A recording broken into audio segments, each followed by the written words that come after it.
Police are swan ने police चौकी रोहमू पुलवामा का इफ्तिताह किया। इस मौके पर मीडिया से बात करते हुए डीजीपी ने कहा कि लश्कर तैयबा, अल बद्र और दीगर दहशतगर्द तंजीमें मंशियात के अहम सप्लायर हैं। इन्होंने कहा कि पाकिस्तान लश्कर तैयबा और अल बद्र के अलावा दीगर दहशतगर्द तंजीमें जम्मू कश्मीर में मंशियात के कारोबार से जुड़ी हुई हैं।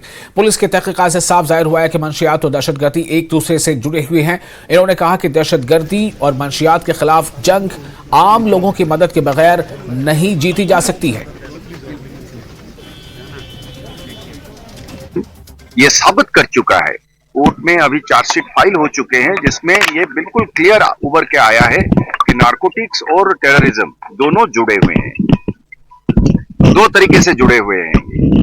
जो पार बैठ के जो तंजीमें हैं उन्होंने, हम जब यहां से इन्वेस्टिगेट करते हैं हम पाते हैं कि जो वहां से कंसाइनमेंट से भेजी जाती है वो लोग कौन हैं, तो हमारा इन्वेस्टिगेशन जाके पहुंचता है कि एलईटी, खासकर एलईटी और अल बदर और भी इवन हिजबुल मुजाहिदीन, जैश का, ये सब लोगों का, ये जो वहां के जो हैंडलर्स हैं, जो टेरर कोऑर्डिनेटर्स हैं, वो लोग सप्लायर भी है।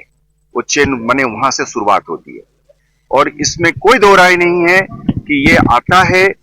आने के टाइम में इसकी कीमत जो है घुसते वक्त किलो के हिसाब से 12-15 लाख रुपया होता है, पर जैसे जैसे अंदर घुसता जाता है और दिल्ली की तक पहुंचता है तो ये कीमत 1 करोड़ तक पहुंच जाती है। तो इसलिए ये इसमें इसकी जो कनेक्शन है, ये कनेक्शन एक हिसाब से एकदम से साबित हो रखा है। तो कुछ चीजें तो हम स्ट्रेटेजी जो है हम कॉन्फिडेंशियली तैयार करते हैं, पर कुछ चीजें जो है वो ओपनली भी हम बात करना चाहेंगे, क्योंकि कोई भी जंग, चाहे टेररिज्म हो चाहे नार्को टेररिज्म हो, वो जीता नहीं जा सकता है जब तक के लिए आवाम साथ में ना हो। अगर इस चीज की किसी पुलिस अफसर को डाउट है कि ये बगैर आवाम का लड़ा जा सकता है, ये नामुमकिन है।